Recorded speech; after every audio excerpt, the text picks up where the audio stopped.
Hi everyone, welcome to The Superficial Spirit, where we explore how pop culture affects our spiritual experiences. My name is Peter Breeze. Join me while we ask a very important question. What the hell did pop culture do to me?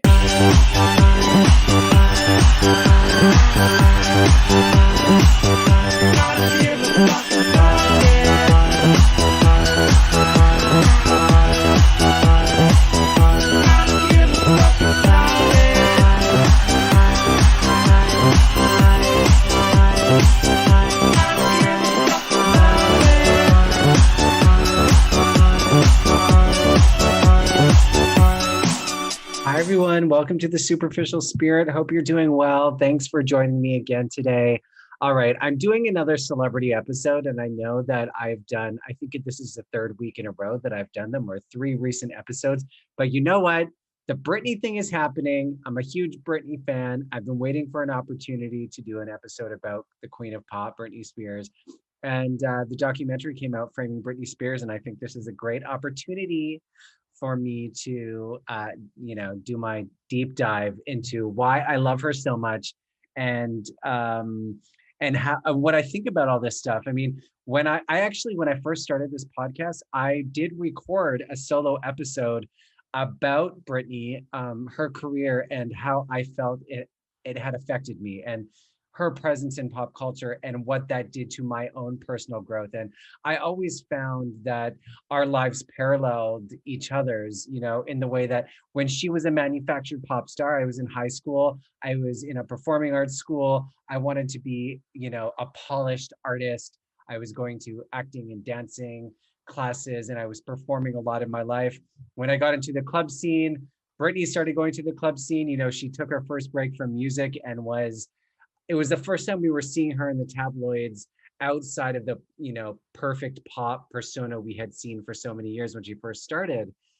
And then when Britney shaved her head and she started going through her very public unraveling, my life was crazy, crazy chaotic at the time. And so I always felt connected to her. When she first came out, I was projecting my own hopes and dreams onto her. And because she was a manufactured pop star, I felt like she symbolized everything that I wanted.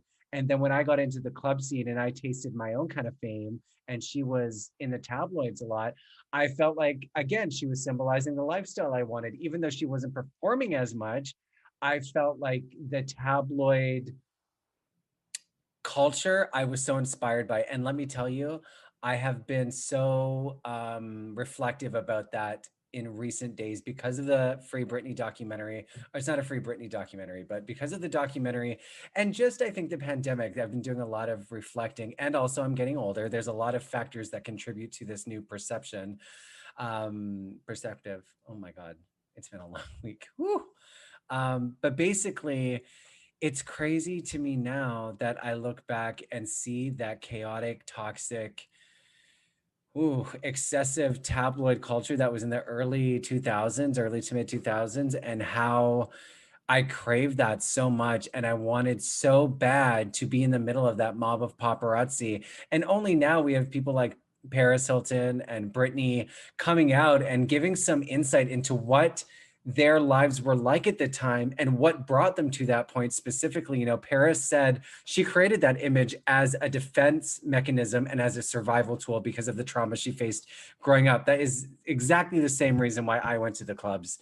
And now with Britney, we haven't gotten her full story, but we're starting to see that time with new eyes, and we're having more sympathy towards her just from the outside, because now we're looking back, holy shit, she went through a lot. Look at the press that was around her all the time. Look at the way we consumed her, not just her music, her leaving the house, her public, personal issues that became public because of our insatiable appetite for it. I'm looking back now and I'm being like, oh my God, that is so toxic.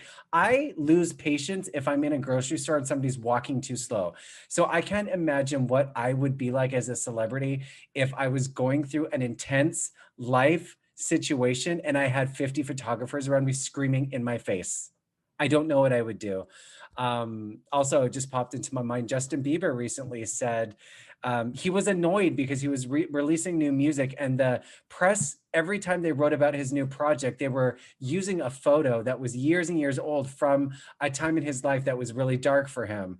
And he said, why do they keep doing that? You know, I'm releasing new music and they keep coming back to this really problematic time. And I think we did that with Britney too. You know, every time you see her in the news or in the media, you see the picture of her hitting the umbrella, car with the umbrella with the shaved head. It just constantly comes up. So also, the last thing I want to say before we jump into the conversation is Britney, the lid that's being lifted on Britney, and how we're all kind of having this collective sigh of like, oh my God, that wasn't right. I feel like is the same kind of thing that's happening in the new age community, where people are like, oh my God, it's not what I thought it was. We're doing the same thing with Britney. I'm doing the same thing with Britney, where it's like, oh my God, it's not what I thought it was. How could I have given so much? How could I have glamorized that when somebody was obviously going through such a hard time?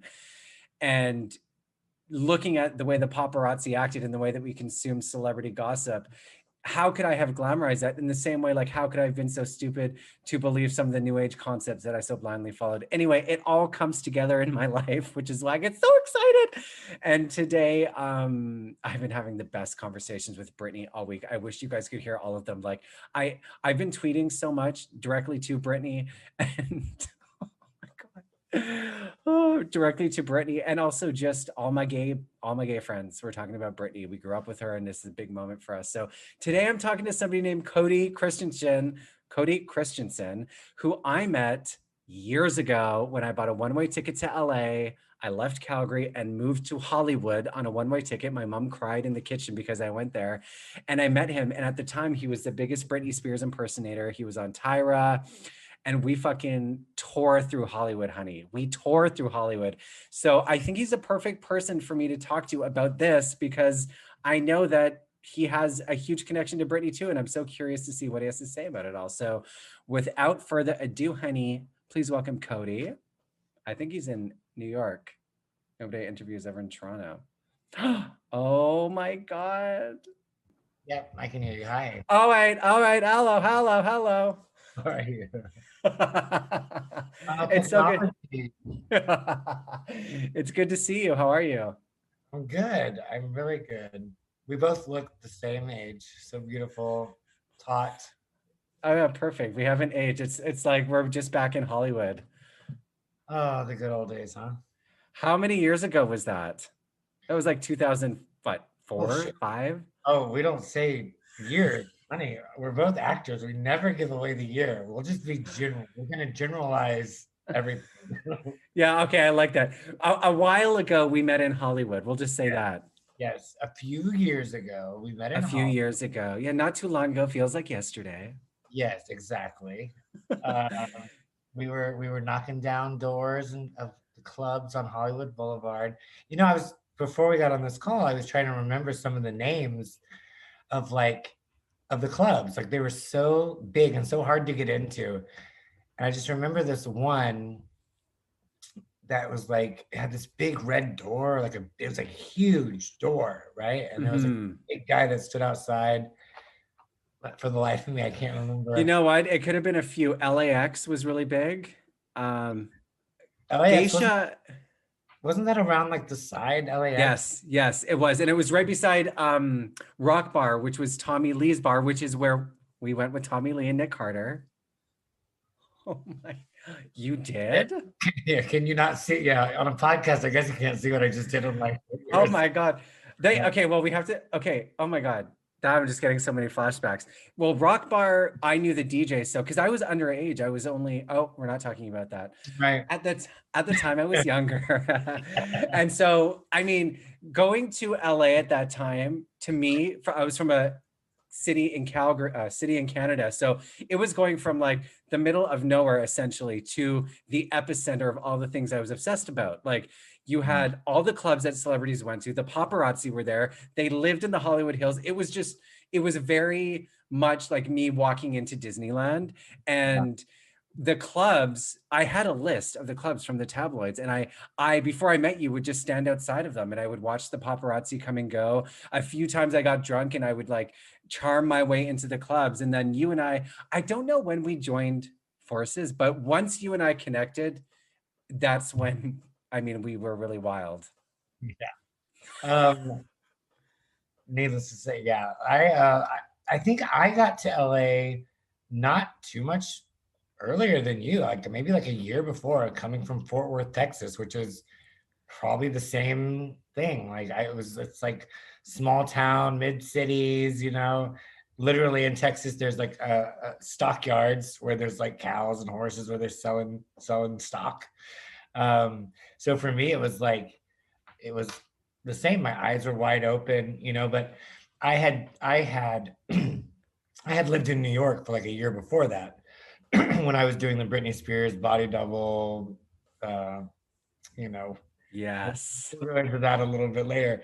But when I actually went to LA the first time to film an episode of the Tyra Banks show. Yes. That's Yes. probably going to date us a little bit, but I filmed that episode, and the day after filming, I met this gay porn actor. I won't say porn star, but maybe he was. He had a lot of a lot of fans. He sold a lot of DVDs, VHS. I don't know. Um, and he convinced me to like move from Texas to like be his boyfriend, and I I moved. I packed everything up in a week, put it in storage, and I moved to live with this guy. And you know, the relationship lasted about as long as one of his videos, uh, Woo. but my relationship with Hollywood lasted a lot longer. And so, thankfully, I Yeah, had. you were also, one of the first people that I met outside of my own, growing up, and in my own city, going to the gay clubs. You were the first gay boy that I met outside of my own little world, and so to be in Hollywood and to and to meet somebody who was equally as passionate about celebrity and fame and all that, and to be in Hollywood at the same time was just so. I mean, it was so important for me. My time there, it influenced everything that came next. But did you go to LA? I mean, apart from this guy, were you like me? You just wanted to be famous. You got to go to LA. Yeah, I mean, I think like the goal was to, be an actor and, maybe do a little more drag on the side. Like I mean, I had just filmed an episode of Tyra Banks as Brittany Valentine, my Britney Spears, double version. And so, I was like, oh, I could do this here. Like drag wasn't really that big in LA. No. And so I was like, oh, I'm gonna bring drag back to LA.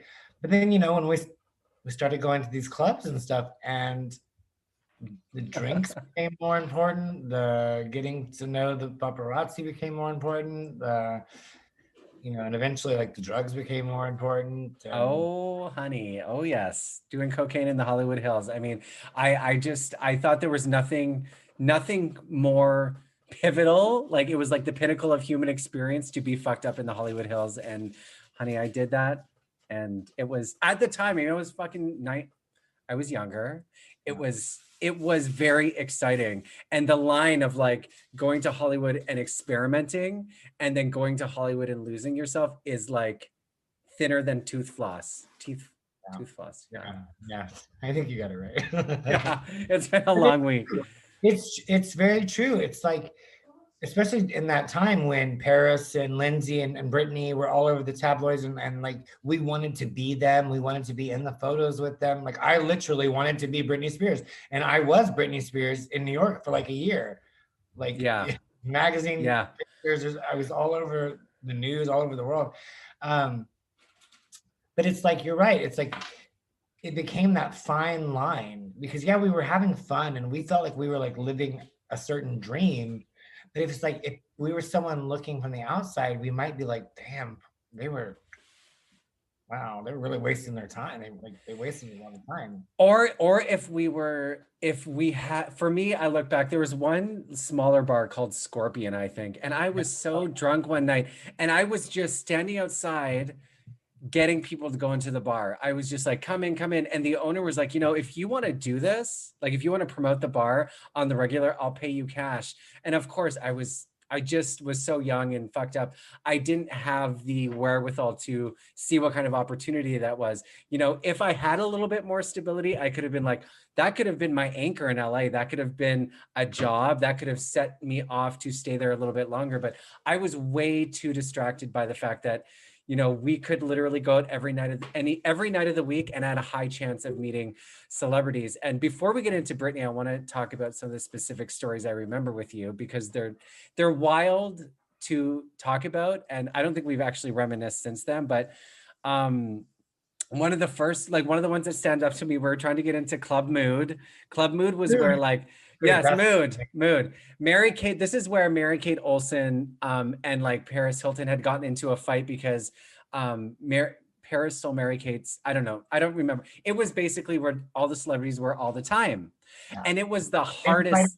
They were fighting over like some guy. I think the guy she was in the video with, Paris. Yes. So. And that was, out of all the clubs we tried to get into, the hardest club to get into, because at the time it was the most exclusive. And one night we were standing outside, and I think Kelly Osbourne went in or something. And there was this guy standing outside, and I thought he was like a homeless dude.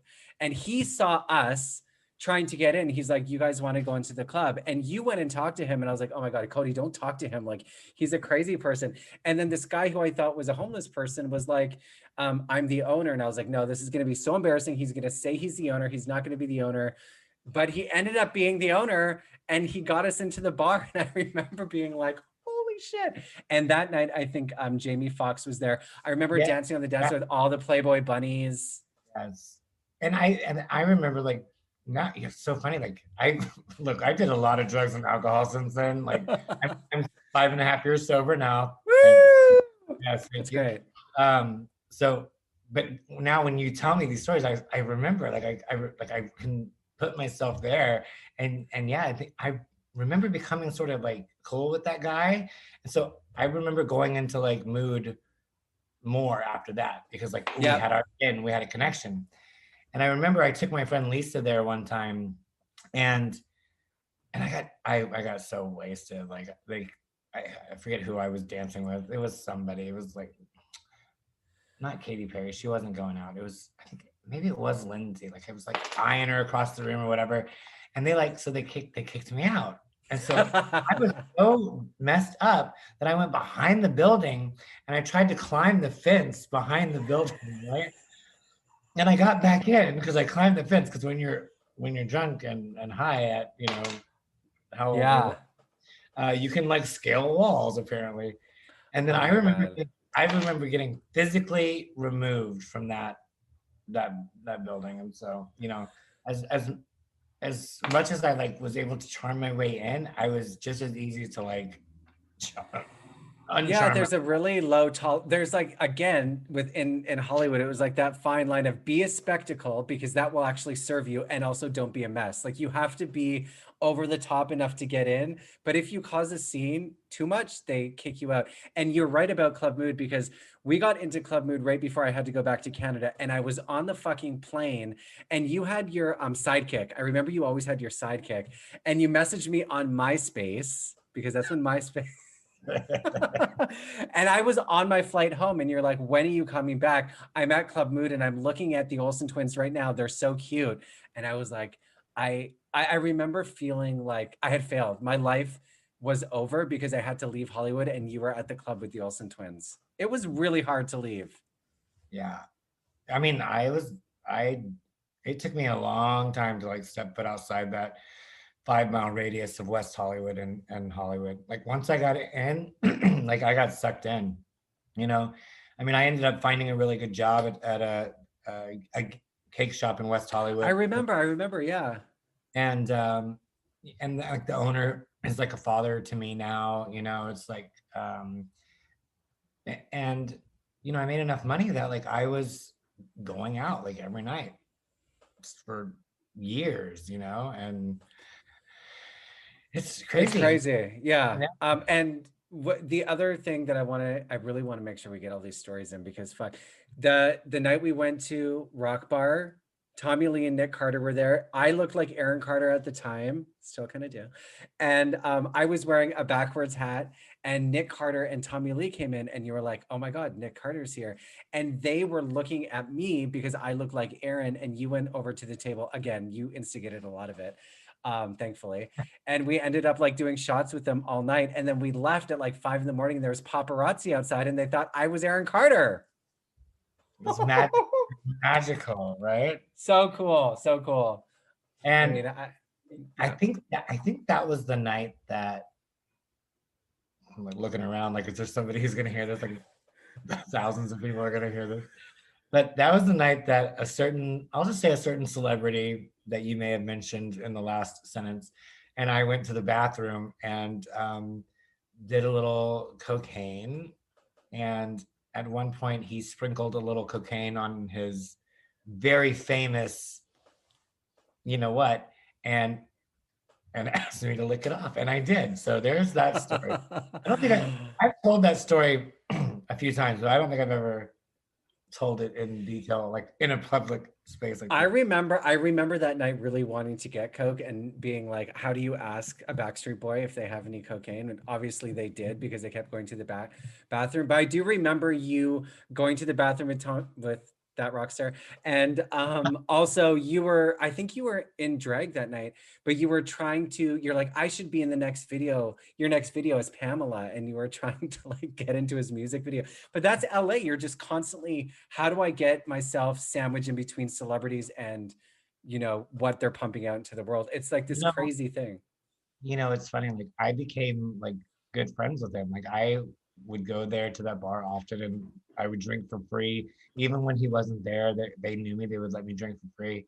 One time he was hanging out with like the girls from, oh God, what was that show with Lauren? Laguna Beach. Yes. Yeah. Yes. And so like I was like dancing on like there's like the booth, and there's like these huge mirrors, and I was like dancing on the edge of the booth and stuff. And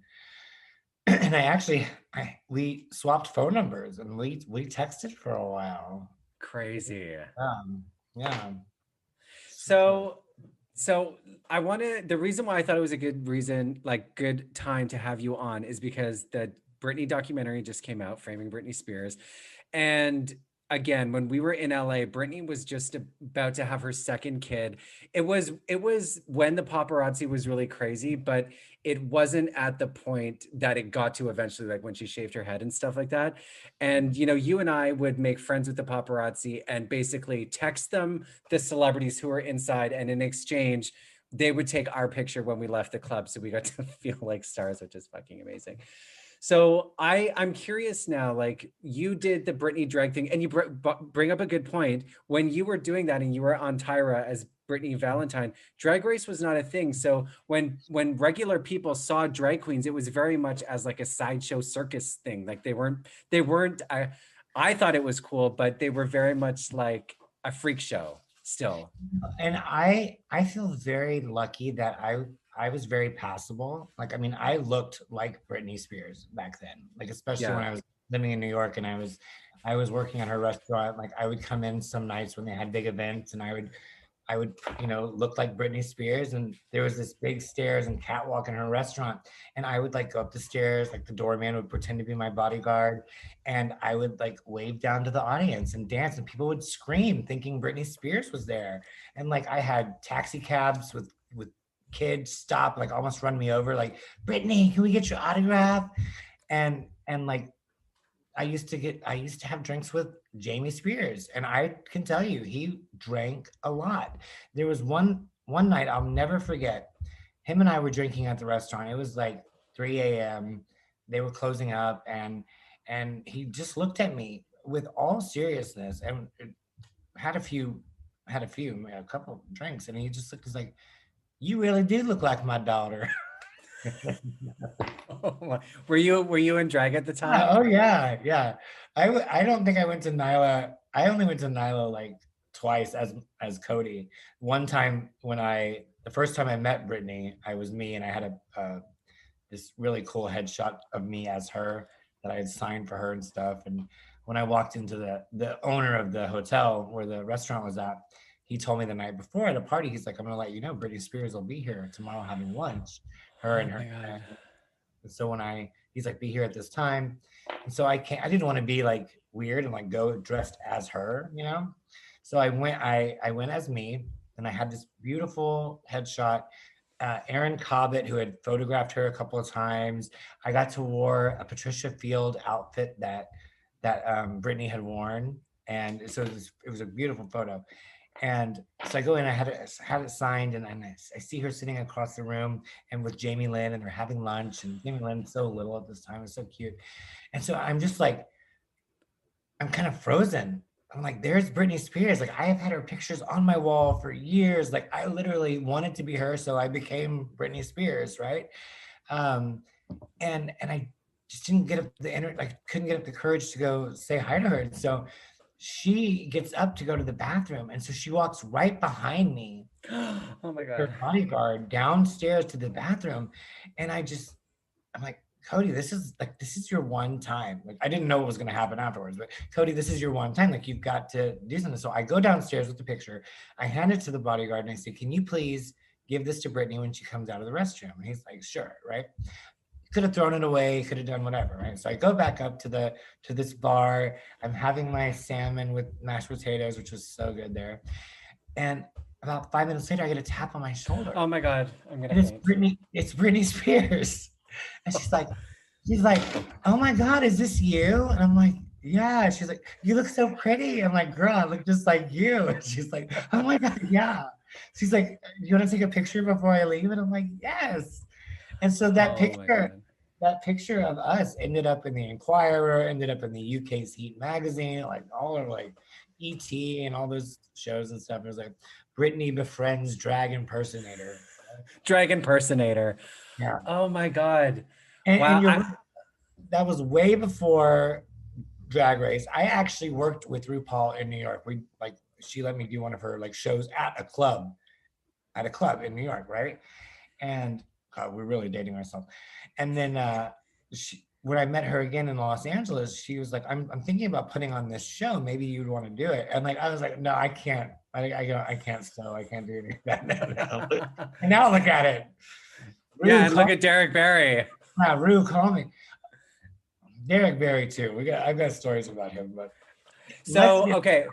When you went, I know as you're talking, I'm so many questions are coming up because I've never met Britney. The closest I got was we were at a club at Tropicana Bar, and she was there, and we left, and there was paparazzi, and Britney had just left like right before us. And I think we were in the same bar at the same time. There was only 2 other people. And I remember seeing this girl who was wearing like a short leopard print jacket. And I was like, I love your sunglasses. And she kind of stopped and looked startled and then kept walking and left. And then the paparazzi were like, she was wearing this leopard print thing. And I remember just being like, how did I not know it was Britney? But also so drunk, probably high. And in LA, everybody just looks famous. So that's the closest I ever got to her. So the fact that you got to like be with her at the restaurant is crazy. When you went to New York, did you have the intention of doing the drag thing, like impersonating Britney? So yes. So I went to TCU, Texas Christian University for a quick minute. I didn't get any credits. So if any school is listening right now, I didn't get any credits. All right. Harvard in the background, they're always listening and watching. But I was in part of the choir, and our choir got asked to perform at Carnegie Hall. And so I was like, hell yeah, we get a free trip to New York. And like a couple weeks before that, I was in this music fraternity, which is co-ed fraternity. And there was this Suppressed Desires concert. They're like, why don't you dress up as, do something you would never do in front of people. And so I dressed up like Britney Spears and did like a dance number, right? With my friend, she was Janet Jackson. I had like mixed a song together. And oh my God, you look like Britney. And I was like, oh my God. So like I practiced my makeup and stuff. I was still pretty terrible when I got to New York. But that night when we performed at Carnegie Hall, I had packed Britney Valentine in my bag, and I was like, okay, I'm gonna perform at Carnegie Hall, and then I'm gonna go out on the town in New York as Britney. And I went to this underage club, and they I dressed as Britney, and I was dancing in the owner was like, "What? Do you want to do a show here?" Oh my God. I'm like 19, and I'm like, "Oh my God, I just got asked to do my own drag show in New York City." Quit school, flew to New York, and started doing my own my own thing. And as time went by, people really started to like, okay, this is Britney. She's Britney. She's the Britney Spears drag impersonator, right? Yeah. MTV filmed me around, followed me around and filmed me for this show that never aired. Um, and at one point they called me the world's greatest Britney Spears impersonator, and it was like in the Inquirer and stuff. And Wow. and she was, I got to hang out with her a couple of times. Like there was this bar off of Park Avenue where after this event at Planet Hollywood, where like I had sort of gone ahead of her, and the pop kind of confused the paparazzi. And I remember for like the first 2.5 minutes, I'm walking this red carpet. People are like, Britney, Britney, Britney, Britney, Britney, Britney. And this one guy is like, no, that's Broccoli Spears. Broccoli Spears. Britney. And so it was like, Broccoli Spears? yeah. Yeah. That was my nickname. So, but after that, like we went to this bar and like we sat at a table, and you and Britney sat at a table? Yeah, we shared a drink, and at this point, I mean, we had just been to this event at Planet Hollywood. Like I had had multiple drinks and stuff, and so we were just sitting there. Wait, what time in her career was this? Was this like Oops, I Did It Again, or like Safe for You? This was when she's wearing like the brown. I know exactly what you're talking about. Yeah. And so we had like a conversation and a drink, and then she left. And so I was hanging out with her brother Brian and his girlfriend at the time, and I think Felicia was there or something. And I remember going out. It was like 2:00 in the morning. Everybody started to leave, and Brittany's driver had just come back to pick up her dad. And he looks at me and he's like, "How did you get back here so fast? Like I just dropped you off." I'm like, no, it's the other Britney. It was just, I had some crazy like times, and like Britney Spears has been, such a motivational like spirit animal, I guess you could say, to me. Like when my mom got sick with cancer and she passed away, Britney's song, like hit song at the time, was Stronger. And I ended up like, that song resonated with me so hard, and I ended up performing that song at my last like high school performance and stuff. And just through the years, her songs have somehow managed to like follow a trajectory with my life. Yeah. I'm glad you called her a spirit animal, because I too feel like Britney has been like the backdrop to my life. And I feel like, celebrities and my connection to them and the way that I followed my dreams and the way that I wanted to be a part of it ultimately opened me up to spirituality. And Britney Spears has been such a conduit for me, because first she made me want to be a manufactured pop star. And then when I was in the clubs living my fantasy, she was in the clubs doing her thing. And I felt like she was always kind of a symbol for the things that I wanted to do. And I love that you call her a spirit animal, because it's such a great way to put it. Like she's out there and she's just doing her thing, but she's this well of inspiration for so many gay boys. And I don't know, I want to talk about that a little bit more with you. Like when you think about your connection to Britney, I know you talked about your mom, but like, how did she influence how you became who you are? Like your growth, your sobriety, your partying, your spirituality. Like, how did she influence those things? Well, she, I think, allowed me to be free in a sense, because like I was in the closet in high school, but I had like Britney's I had every magazine I cut out. I put, my walls were literally wall to wall Britney Spears, right? I mean, people knew. But I just remember like there was this feeling of like, because she was from Kentwood, Louisiana, and I was from Fort Worth, Texas, I was like, man, if she could make it, like I can make it. I think that's part of what people really loved about her, is because she was from such a small town. Yes. And it's like, wow, like she made her dreams come true, you know, and so I could do it. I could do it too. And I think that's what people really connected with.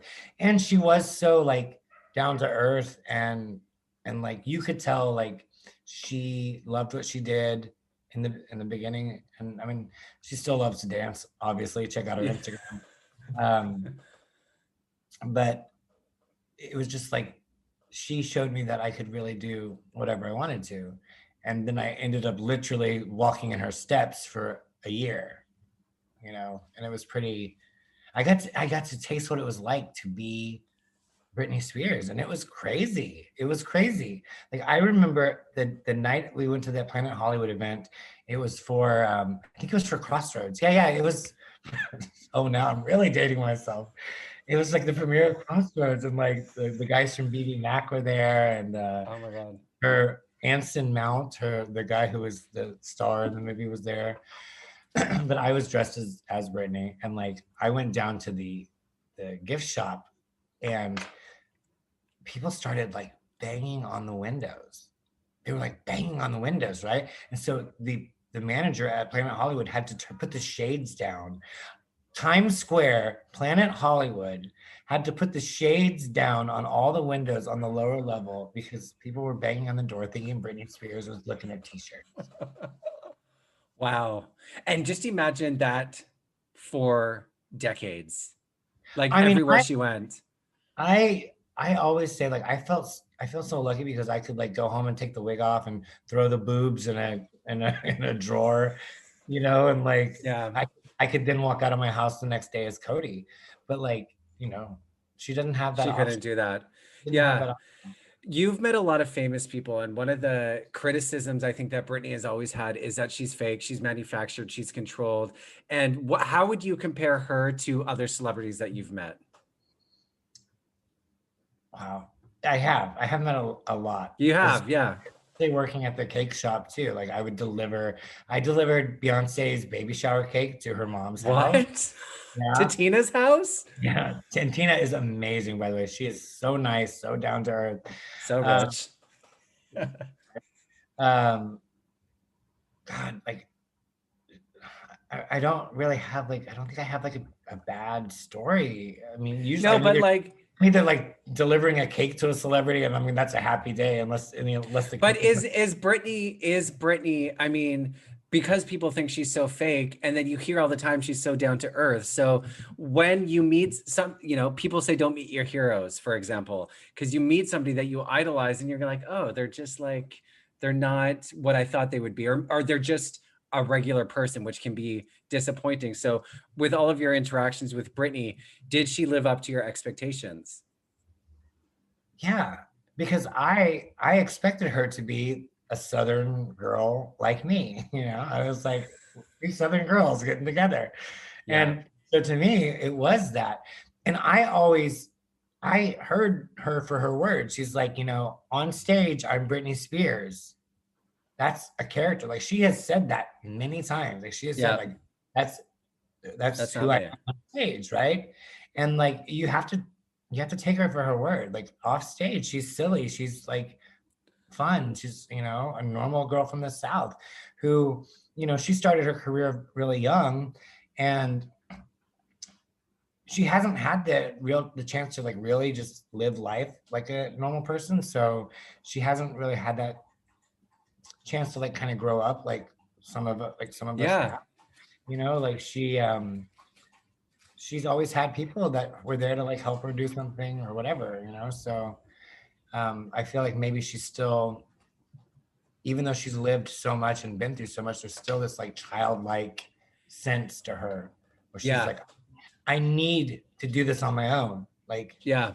Yeah. get the F away from me, Dad. Like, I need to do this Totally. on my own for once. I need to be an adult, right? And I know that feeling. I think it's like people say, you know, when you get addicted to something like drugs or alcohol, it's like you press the pause button on your life, and it's like whatever age you were at when you started getting when you were addicted, when you finally get sober, that's what age you are at mentally and emotionally. And I found that out 5.5 years ago. I was like, I'm still I'm still 21. And I looked in the mirror and I'm like, oh, you know.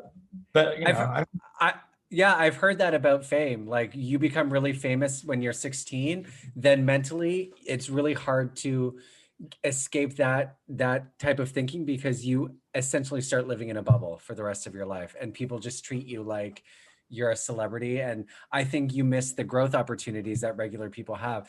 So what do you think then about before we talk about the documentary specifically, when we started hearing about Free Britney and like the conservatorship, what were your thoughts on that?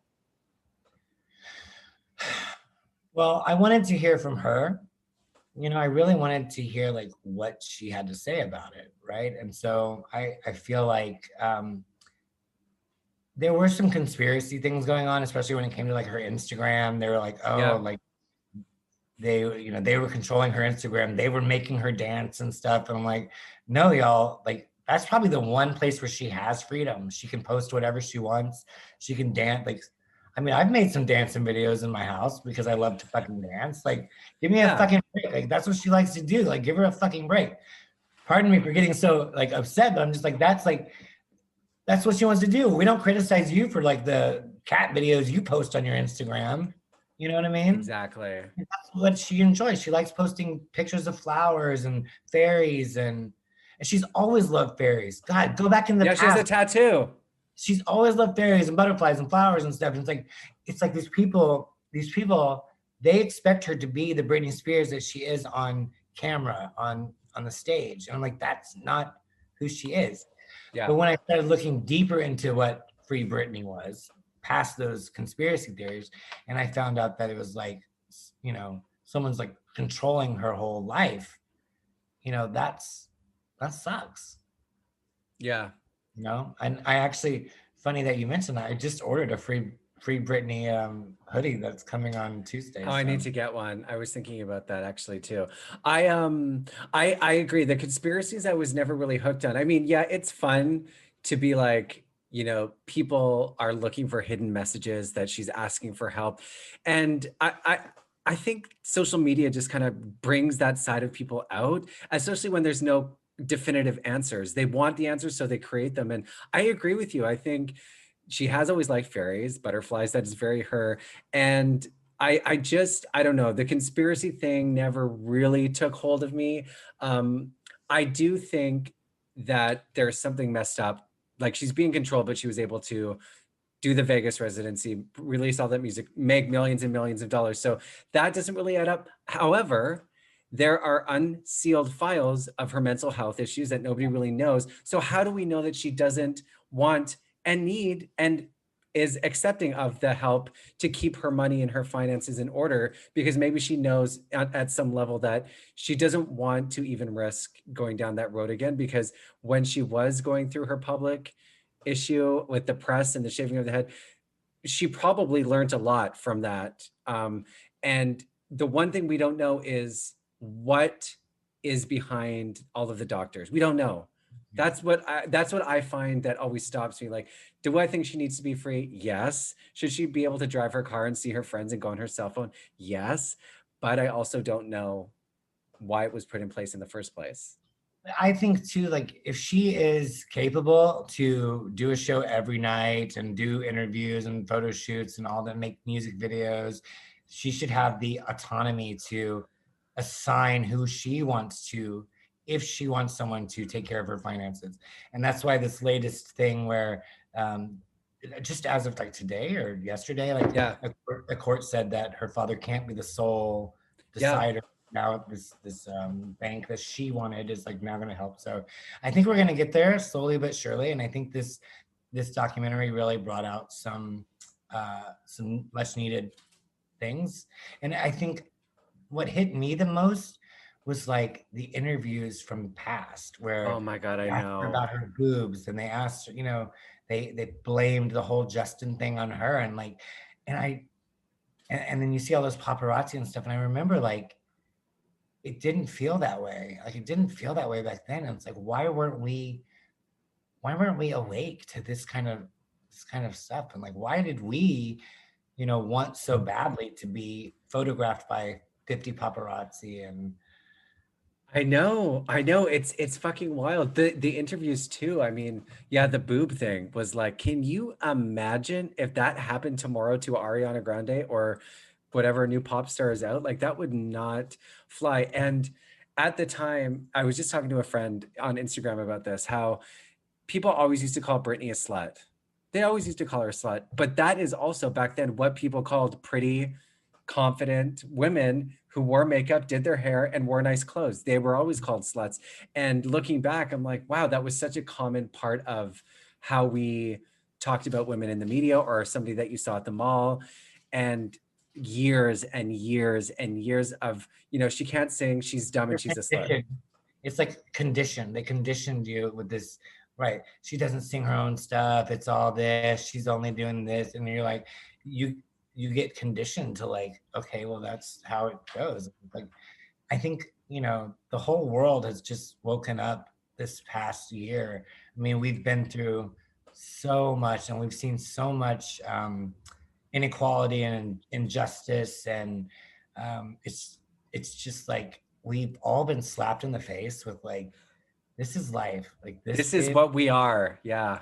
yeah, because we've had so much time at our homes, and like with the people closest to us, or all by ourselves, just to like think. And I think a lot of people took that time and they're like, fuck, I was an asshole, or like, Yeah. fuck, we really need to like fix some stuff, Yeah.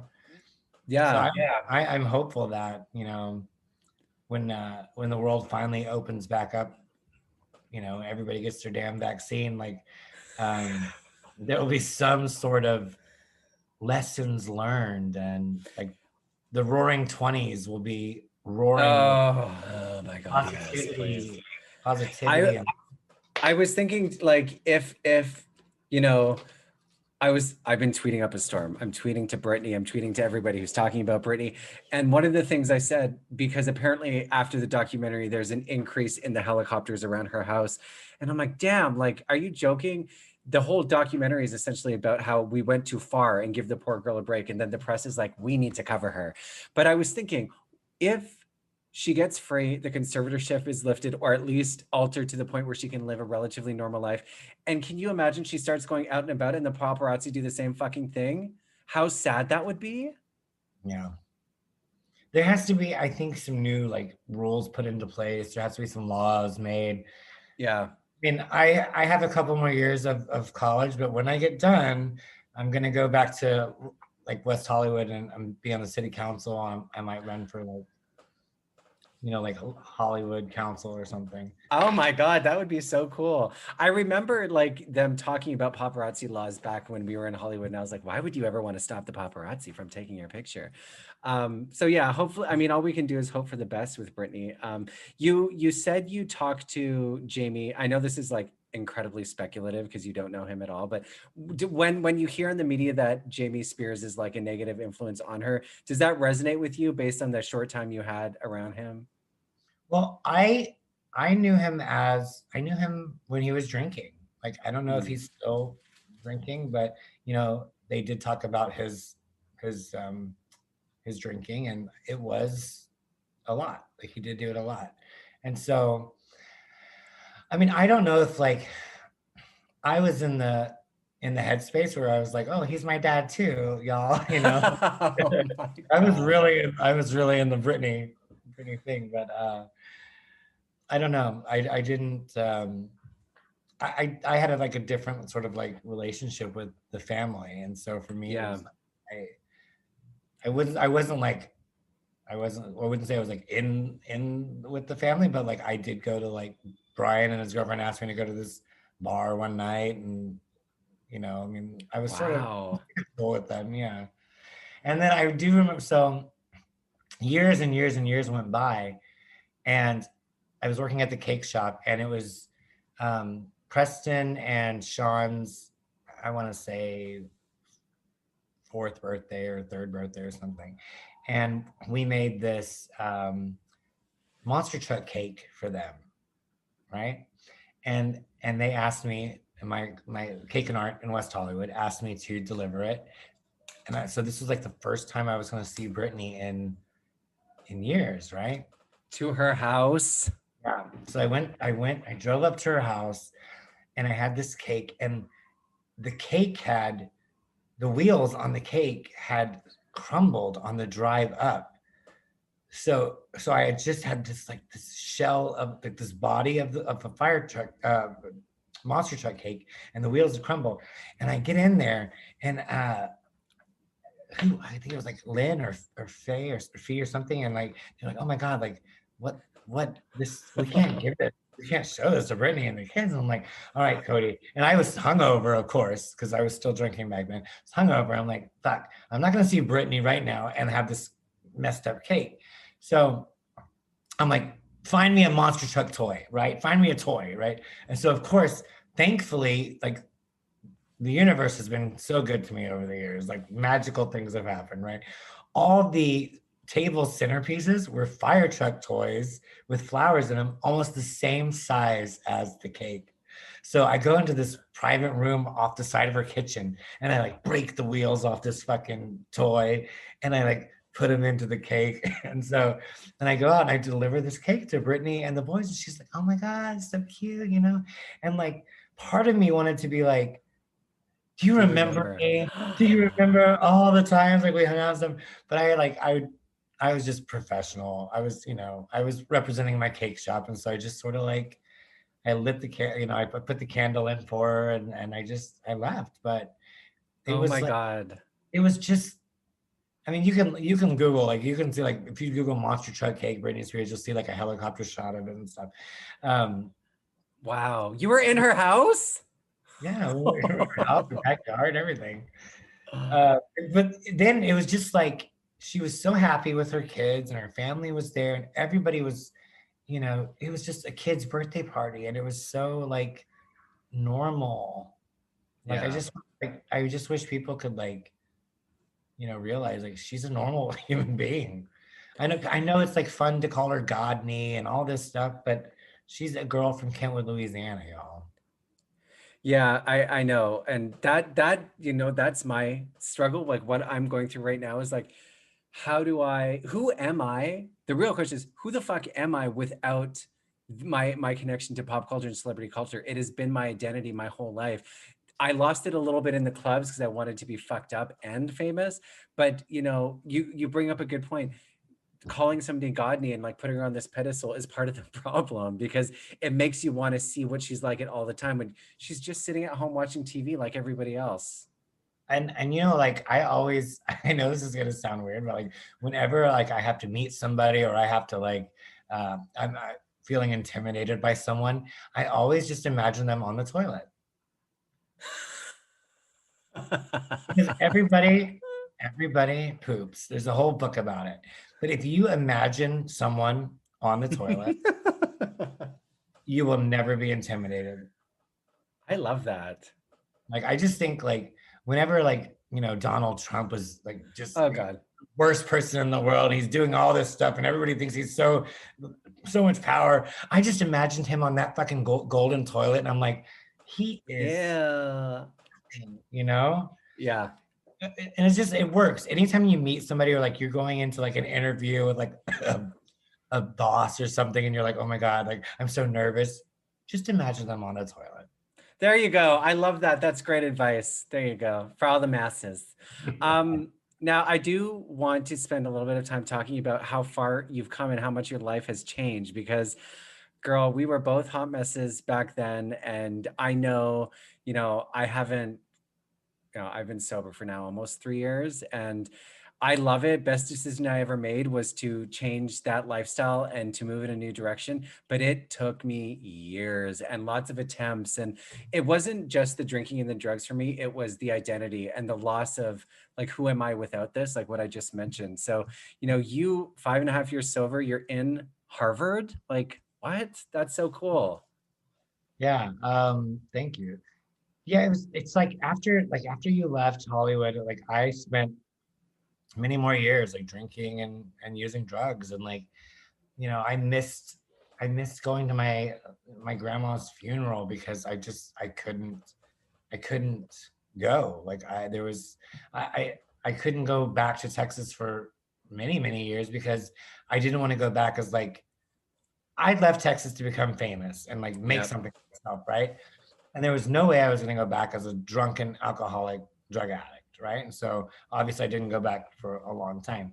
Um, and and at the very end of my time in Los Angeles, my full time in Los Angeles, I was dating this rock star on the down low, a different rock star, not that one. What? I'm gonna find out who after this. I wish I had a copy of my book. I would show you. I usually have one around. This is my second book, One Week in LA, years later. The first book is called Hollywood Heartbreak, New York Dreams. And it tells the story of how I left LA and ended up getting sober. But, dating this rock star, I got into the end of the ropes with the owner of the cake shop, who's like a dad to me. Like, he just couldn't handle me anymore. I got evicted from my apartment. Like, I was a mess, right? And like, the drugs had just gotten so bad. And so I'm evicted from my apartment. I quit my job. The rock star who, told me he loved me in secret, when I went to like ask him if I could stay with him, he closed the door in my face. And I thought about like killing myself that night. And, so something inside of me was like, okay, well, you have a little bit of money left on your credit card. Why don't you just buy a one-way ticket to New York City and see what happens, right? So, I thought to myself, like, I can't stay in LA because I'm gonna die. I'm gonna die, literally. I'm gonna die here if I stay any longer. But New York, maybe I could like do something. Maybe I could make it again, right?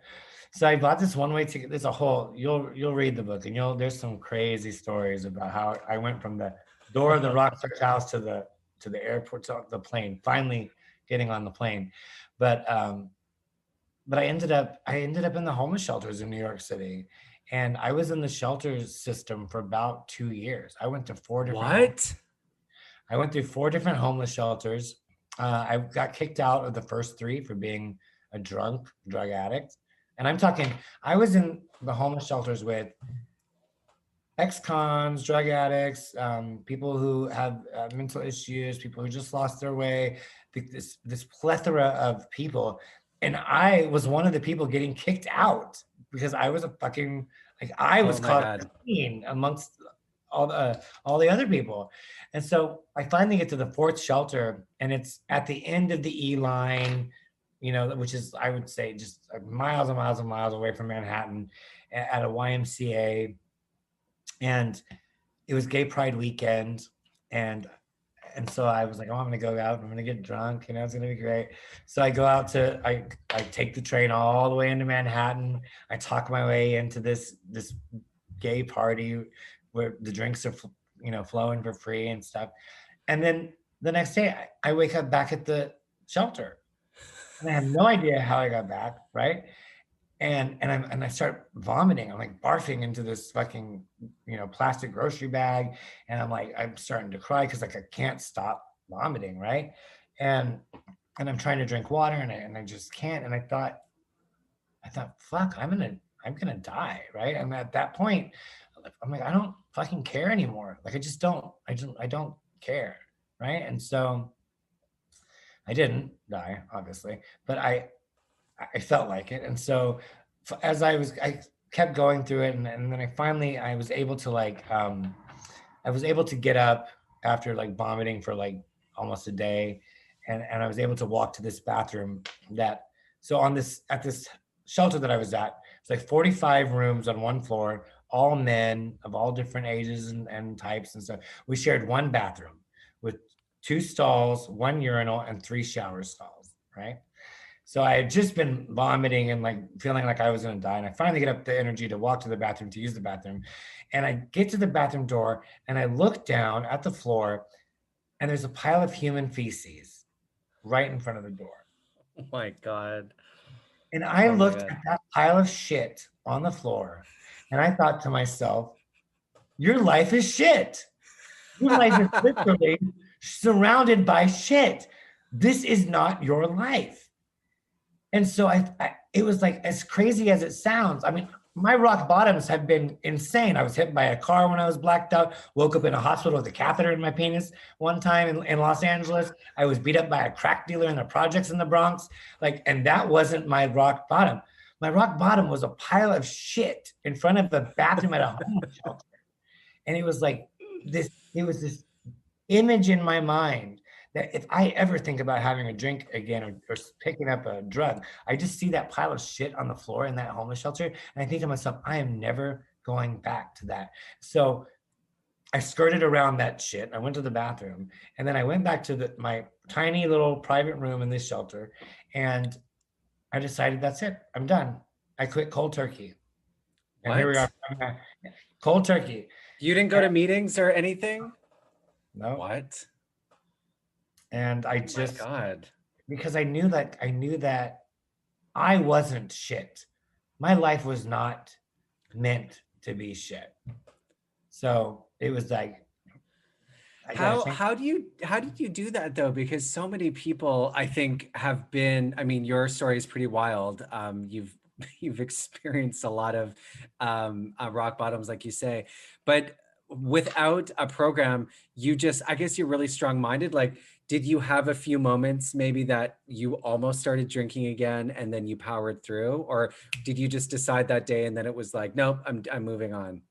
I mean, every day, especially in the first, like, oh God, the first couple months, like there was like this alleyway between like the homeless shelter and like where you got to the street, and there was just like empty bottles of vodka and tequila and stuff, like the little airline bottles, and like I would just see them and be like, damn, I want to drink, and I just put that picture in my mind. I'm like, okay, this is what you're trying to get away from, right?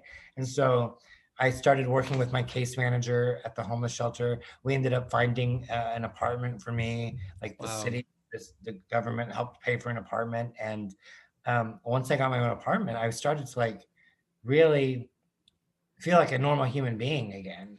And as each day went by of this sobriety, good things were happening and I was feeling better. And, you know, I had just been in the homeless shelter system for about 2 years. So like waking up in my own bed, going to my own bathroom, like with, you know, toilet paper that I bought, I going to my kitchen to open up my fridge, like those things that I took for granted for so long were such blessings to me. And I think I started being grateful for all the like the little things. And that's like, it was like when I put out that gratitude, like good things started coming. And then I was able to like we said earlier, like I had been on pause for so long that when I pressed unpause, all those dreams from like high school and stuff came back to me. Like, okay, my God, you want to write a book? You want to be an actor? You want to go back to college? You want to do this? And I started doing them. Like I did my own off-Broadway show. I wrote my first memoir that won awards, you know, wrote a second book. I lived bi-coastal in LA and New York for a year. I was like doing background acting. And then I ended up getting a speaking role on Showtime's Billions. And then I got accepted to NYU. And then 2 years later, I transferred to Harvard. So that's so great. That's so cool. Anything is possible is basically the motto to this story. It's like you get sober and you believe in yourself and you stay sober, like you can do anything. What a great message. I knew you were going to be great to come on the show, and wow, you've come so far. It's fucking crazy. What are you taking in Harvard? So right now I'm in the bachelor's program. I'm doing some acting classes and creative writing. This semester, I'm taking advanced acting. I'm taking writing the 1-hour TV drama pilot. Yeah, so I'm going to be writing the first episode of my book, of my memoir, into like a series. So maybe one day I could sell it. I'm taking Spanish, and then I'm also taking photojournalism with one of Obama's photojournalists that was in the White House. She was one of his like main photographers. She's oh my God, that's cool. Yeah. Amazing. Before we wrap up, I want you to tell the story about how you ran into Justin Bieber at Subway and made him hold your book for the paparazzi. Okay, so we all know I got sober. I wrote this book. It was winning awards. I had my book release party at the Stonewall National Monument in New York City. My friend, my father figure Tom from the cake shop flew to New York to like be at my book premiere at Stonewall, which is in itself amazing. I had my book release party at That's so Stonewall, cool. right? So then I got asked to do a book signing at this bookshop in LA called Book Soup, which is on Sunset Boulevard. It's right between one of the bars I used to get drunk and high at and the other bar I used to get drunk and high at. And so people were like, Kody, like you're like just now like a year sober. Like my book came out on my year sober anniversary. And Holy so shit. like, okay, you're a year sober. Like, are you sure like you can do this? Why are you gonna go back to LA? And I'm like, I have to go back to face my fears. Like I have to be able to go into that bar where the rock star who broke my heart, like where he and I used to do things and do things and stuff. I have to be able to go into that bathroom and then walk out of that bar sober and know that I can do that. So I did. Like a couple days before my book signing, I'm in LA for the first time in over 2 years, and I go to that bar, and all my old pals are like, "Wow, you look so healthy and happy and handsome." And I'm like, "Well, so sobriety does to you, about 20 more pounds, right?" And so the day before my book signing, I'm walking down Sunset Boulevard. I just gone to another bar that I used to go to, and I'm coming back down Sunset, and I see like 4 paparazzi outside Subway sandwich shop, and I'm like, well, I need a cookie. I need a cookie right now. And so I go in, and I see this guy in line, and just like a shaved head, like nice arms, stuff, right? He's got a tank top on or whatever. He got a white shirt, but his head had just been shaved.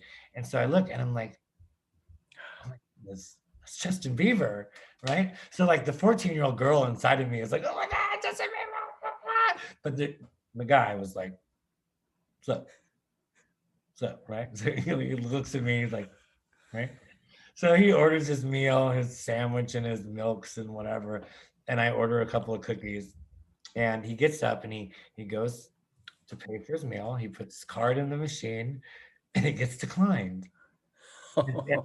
The guy behind the register looks at him and looks at me. And I look at Justin Bieber, and we're all like, I mean, it's fucking Justin Bieber. Like, okay. So he's like, fuck it. So he puts his card in the machine again and it gets declined again.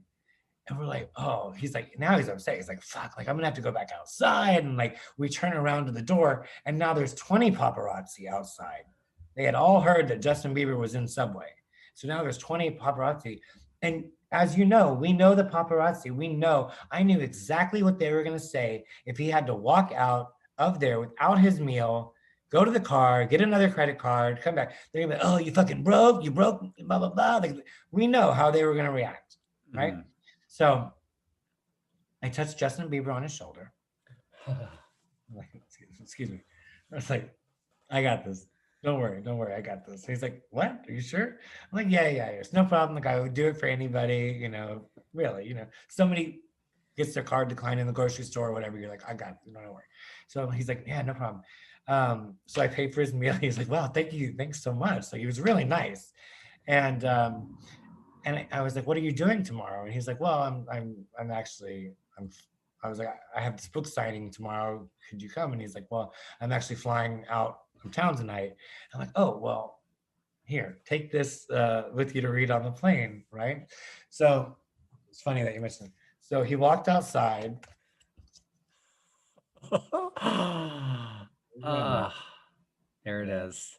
And there's the receipt. I kept the receipt too. So I remember you posted that on Facebook and I was like, that's fucking amazing. So did he say, you were just like, here, take the book. And then he's like, okay, cool. And then he left? Or was he like, did he say anything about the paparazzi? Or was he like, no, okay.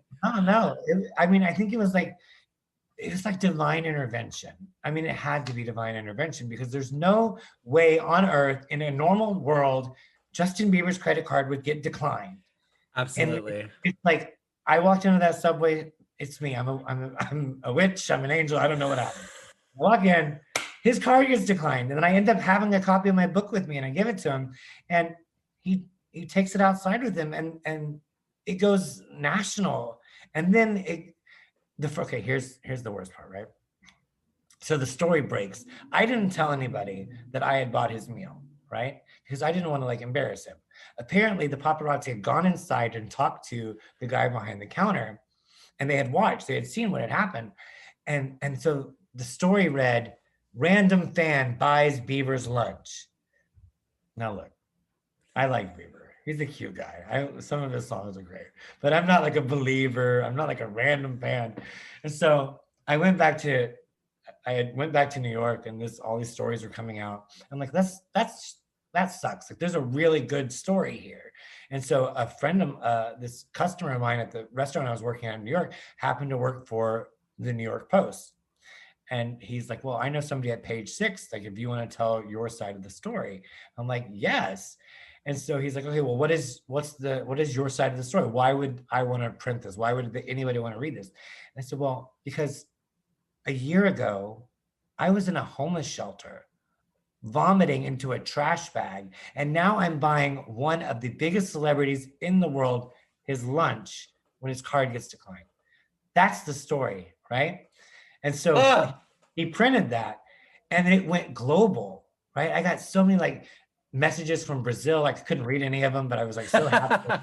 My face was all over Brazil and stuff. And so cool. Like thousands of people downloaded the version of my book. And, then I started getting emails from people who like read it, and it helped them quit drinking, or it helped them understand someone who was an alcoholic in their life. And that was what it was all for, Wow.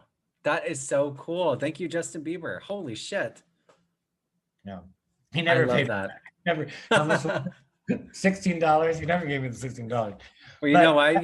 The time will come where you'll see him again. That was the best $16 I ever spent. I mean, no shit. People have to pay millions for world press, right? Well, and not only that, but just like asking a celebrity to hold, like, to be photographed with something is a business. Like, you can pay celebrities to do that. So the fact that you were just in Subway one day and Justin Bieber was there is crazy. Divine intervention, I love that. And it's funny now that you mentioned that. I have to think, like, how many times I've made world headline news, and why am I not rich and famous yet? Britney Spears, Justin Bieber. I made world headline news for dyeing my hair blonde during a pandemic. Whoever's watching or listening to this, Google Kody Christiansen hair, and you'll see some like stories of me dyeing my hair blonde in a pandemic. Well, you're obviously, I mean, if you talk about like manifesting and stuff like that, you're energetically, I guess you're a magnet for that kind of attention, which is great. And just think of, if you stay sober and you stay grounded and you stay focused, what your life could turn into in 5 more years, 10 more years. I mean, it's pretty astounding that when you were fucked up, you attracted so many cool things. And then now that you're sober, it sounds like it's happening, but you're able to have clarity and actually enjoy it instead of being hungover and living with literal shit. Yeah.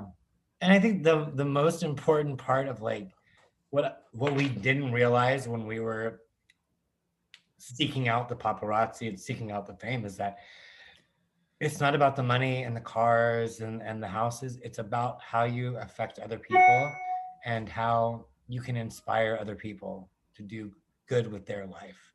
And I realized that, when I got sober, it was like, that's why I wrote the book. That's why I wrote the second book. And that's why I write my daily Facebook posts about the good stuff and the bad stuff. Like I'm honest. You're an open book. Yeah. Yeah. Because it's like, you have to show that it's not always roses, No. I think that's another thing that people forget with celebrities, is that you see a lot of the good stuff, but you often don't see the bad stuff. And you don't see like the down days.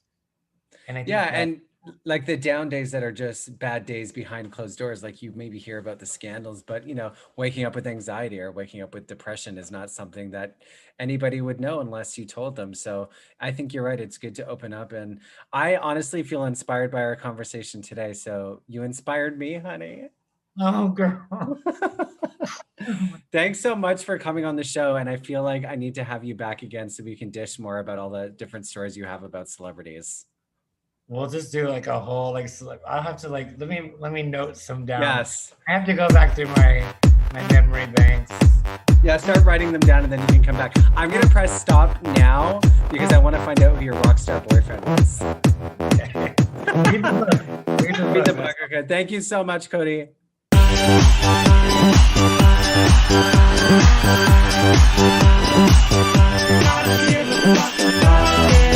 Not